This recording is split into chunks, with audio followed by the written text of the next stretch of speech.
Hello everyone, आप सभी लोगों का एक बार फिर से आपके अपने YouTube channel massive skill mechanical में स्वागत है। आज के इस वीडियो में मैं आप सभी लोगों को एनएमडीसी का मॉडल पेपर डिस्कस करूंगा, जिसमें कि मैं इंजीनियरिंग मटेरियल के आपसे top 20 important objective question answer discuss करूंगा। ये हमारा पार्ट 50 है।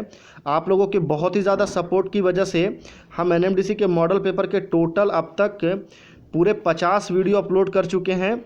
तो ये हमारे लिए एक बहुत ही बड़ा अचीवमेंट है। मैं आपको इन सभी के लिए थैंक्स कहना चाहूँगा कि आपने जिस तरह से हमारे चैनल को जो प्यार दिया है उसके लिए बहुत बहुत थैंक यू, बहुत बहुत शुक्रिया। हम आगे भी आपकी इसी तरह हेल्प करते रहेंगे, ठीक है। तो वीडियो को शुरू करने से पहले बता दूं कि अगर आपको इस वीडियो का फ्री में पीडीएफ चाहिए तो आप हमारे टेलीग्राम ग्रुप को ज्वाइन कर सकते हैं। वहाँ पे आपको लिंक मिल जाएगा, ठीक है।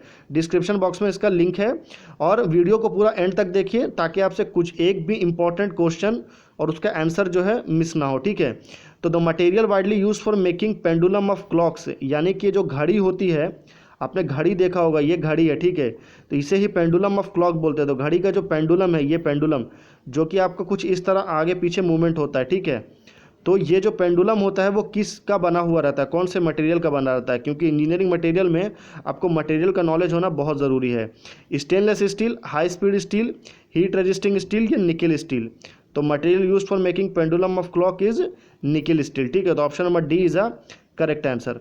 अगले क्वेश्चन में चलते हैं। क्वेश्चन नंबर 2 है कि the blade of a power size made of, यानी कि जो आपका आपने 100 देखा होगा ना, आरी है ना, आरी के ऊपर यह जो 100 होता है उसका जो ब्लेड है वो कौन से मटेरियल का बना रहता है। Boron steel, high speed steel, stainless steel या मेलेबल कास्ट आयरन। तो वो बना होता है आपका हाई स्पीड स्टील से। तो option number B is a correct answer. ये आपका पावर सॉ जो है, आपका सॉ जिसकी मैं बात कर रहा हूँ, ये इसका ब्लेड, ये जो ब्लेड है ना, यही जो है आपका हाई स्पीड स्टील का बना रहता है, ठीक है।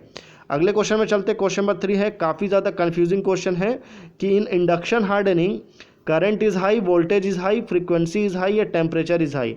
तो क्या लगता है लोगों को कि इंडक्शन हार्डनिंग, इंडक्शन की बात कर रहा है मतलब करंट की बात कर रहा है, या वोल्टेज की बात कर रहा है, जबकि राइट आंसर ये दोनों ही नहीं है। इंडक्शन हार्डनिंग में फ्रीक्वेंसी बहुत ही ज़्यादा हाई होता है, ठीक है। ये इंडक्शन हार्डनिंग है पूरा।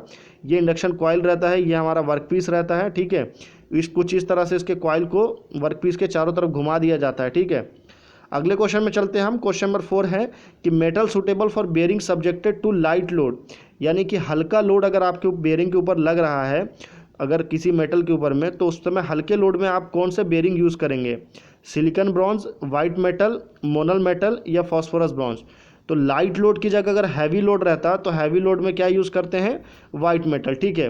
पर लाइट लोड की बात कर रहा है तो लाइट लोड में जो है वो आपका फॉस्फोरस ब्रॉन्ज, यानी कि option number D is a correct answer.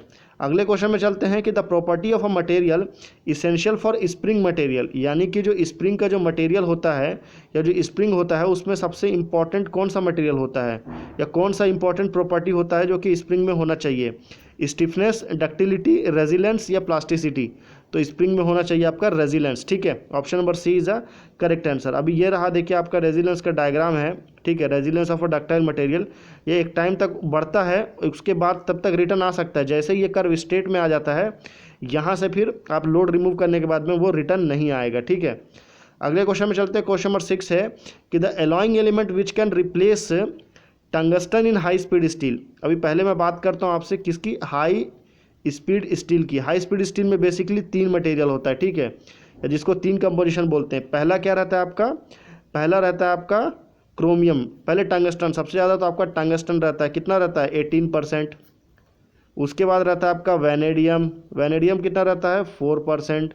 उसके बाद tungsten chromium, sorry vanadium 1%, chromium 4%, ठीक है, माफ़ करिएगा लिखने में थोड़ा गलती हो गया। Chromium 4%, vanadium 1%। तो टंगस्टन, क्रोमियम, वैनेडियम इस सीक्वेंस में रहता है। अगर मान लीजिए टंगस्टन निकाल दिए हमने, तो ऐसा कौन सा मटेरियल है जिसको अलॉइंग एलिमेंट है जिसको टंगस्टन की जगह पे रख सकते हैं। क्या वो निकिल है, क्या वो वैनेडियम है, क्या वो कोबाल्ट है, या क्या वो मोलिब्डेनम है। तो इसका राइट आंसर होगा ऑप्शन नंबर डी, यानी कि मोलिब्डेनम को आप निकाल के टंगस्टन की जगह पे रख सकते हैं हाई स्पीड स्टील में, ठीक है। अगले क्वेश्चन में चलते हैं कि which of the following is an amorphous material. तो अमोरफस मटेरियल कौन है, मिका, सिल्वर, लेड या ग्लास। तो अमोरफस मटेरियल जो है वो है आपका ग्लास। तो option number D is a correct answer.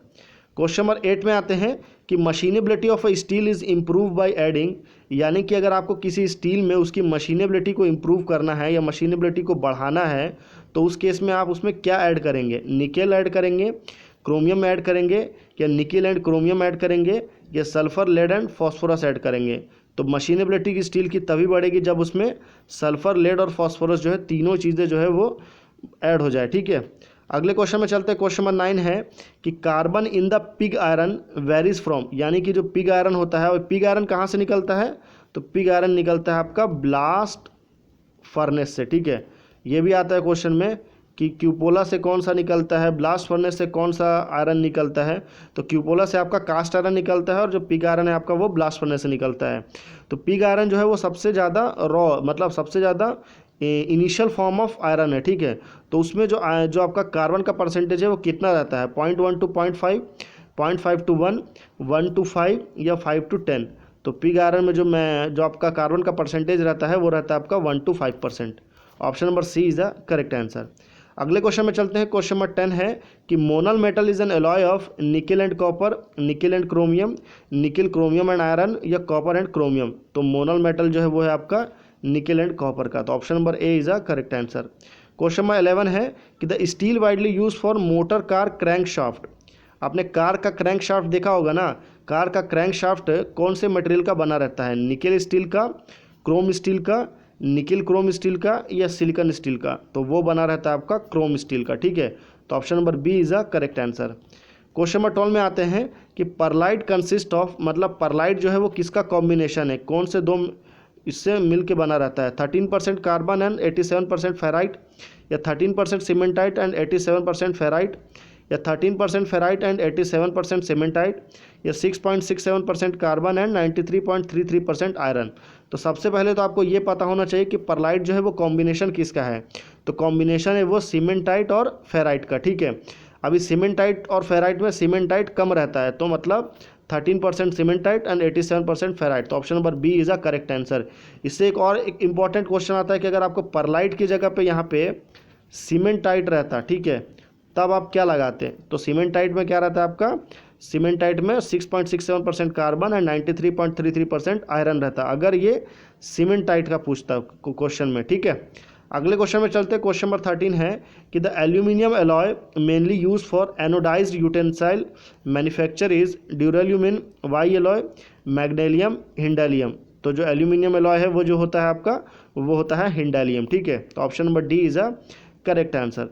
Question number 14 में चलते हैं कि the coordination number of FCC cubic lattice is 6, 12, 18, 20। अभी कोऑर्डिनेशन नंबर क्या होता है, चलिए मैं आपको एक BCC का बना के बताता हूँ। ठीक है, कुछ इस तरह रहता है,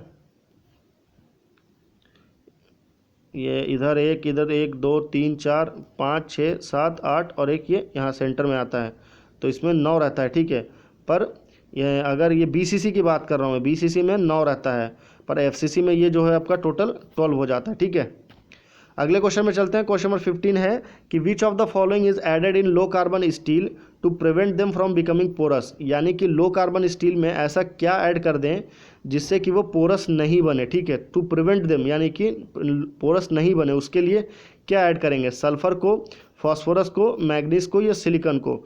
तो उसके लिए हम सिलिकॉन ऐड करेंगे। ठीक है, तो option number D is a correct answer. Question number 16 है कि फ्री कटिंग स्टील, यानी कि फ्री कटिंग स्टील किसको कहते हैं, contain carbon in free form, require minimum cutting force, या is use where rapid machining is the prime requirement, या can be cut freely. तो फ्री कटिंग मतलब है कि is use where rapid machining is the prime requirement. Question number 17 है कि presence of hydrogen, अगर आपके स्टील में हाइड्रोजन रह गया तो वो किसके क्या कारण होगा उसका, reduce neutron absorption cross section, या इम्प्रूव वेल्डेबिलिटी, या एम्ब्रिटलमेंट, या कोरोजन रेजिस्टेंस। तो जब कभी भी हाइड्रोजन आपका स्टील में बच जाएगा तो वो आपका इम्ब्रिटलमेंट हो जाएगा, मतलब option number C is a correct answer. अगले क्वेश्चन में चलते हैं। क्वेश्चन नंबर 18 है कि tin base white metal are used where the bearing are subjected to. जो टीन बेस का जो वाइट मेटल होता है वो कहाँ पे यूज़ होता है, लार्ज सरफेस वियर में, एलिवेटेड टेम्परेचर में, लाइट लोड एंड प्रेशर में, या हाई प्रेशर एंड लोड में, तो वो होता है आपका लार्ज सरफेस वियर में। ठीक है, option number A is a correct answer. Question number 19 में चलते हैं कि the ability of a material to resist fracture due to high impact load is called strength, stiffness, toughness या ब्रिटलनेस। तो ability of a material to resist fracture यानी कि जो fracture को होने से रोकता है हाई इम्पैक्ट लोड पे, उसको बोलते हैं हम टफनेस। ठीक है, तो option number C is a correct answer. Last question है क्वेश्चन नंबर 20 हमारे वीडियो का कि an alloy of copper, tin and zinc, मतलब कॉपर भी है, टीन भी है और जिंक भी है, जब ये तीनों चीज़ों को मिला देंगे तो क्या बनेगा? क्या वो ब्रास बनेगा या ब्रॉन्ज बनेगा या गन मेटल बनेगा या वुड्स मेटल बनेगा? तो ये चार ऑप्शन है, इसका राइट आंसर होगा जो गन मेटल। ठीक है, तो option number C is a correct answer. ठीक है, अगर आप एनएमडीसी का प्रिपरेशन कर रहे हैं तो मैं आपसे प्लीज़ रिक्वेस्ट कर रहा हूँ एक बार फिर से कि आप ज़रूर हमारे चैनल को सब्सक्राइब करिए, वीडियो को ज़रूर